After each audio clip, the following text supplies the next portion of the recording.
आणि राज्यातल्या शासकीय कंत्राटदारांचं राज्यव्यापी आंदोलन, राज्यव्यापी अधिवेशन नुकतंच कोल्हापूरमध्ये पार पडलं। अधिवेशनामध्ये बोलताना कंत्राटदारांनी कामाच्या एकूण निधीपैकी 56% निधी टक्केवारीमध्ये वाटावा लागत असल्याचा गंभीर दावा केलाय।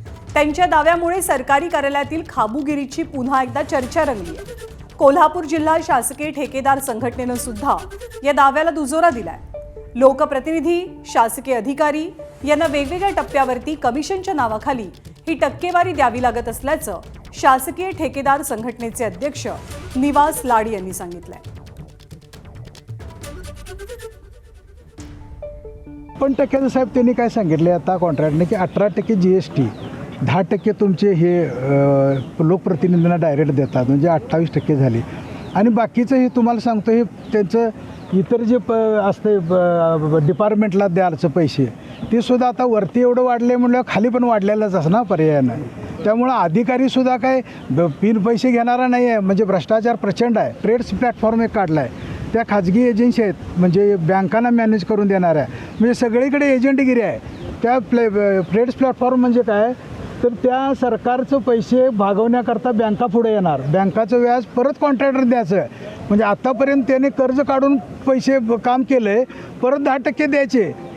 मग ते 6 महिन्याचं आहे, 6 महिन्यात शासन देतो म्हणते त्यांना, आणि 4% पैसे ते परत कॉन्ट्रॅक्टर द्यायचं। म्हणजे सरकारचा साहेब हा पराभव नाही काय?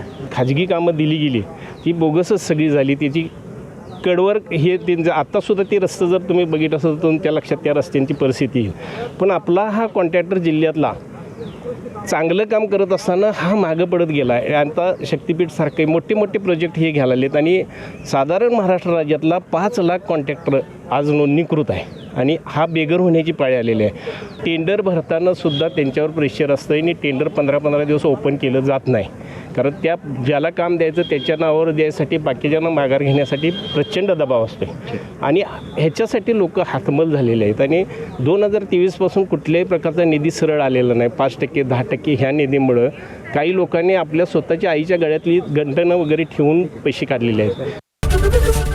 एबीपी माझा, उघडा डोळे बघा नीट।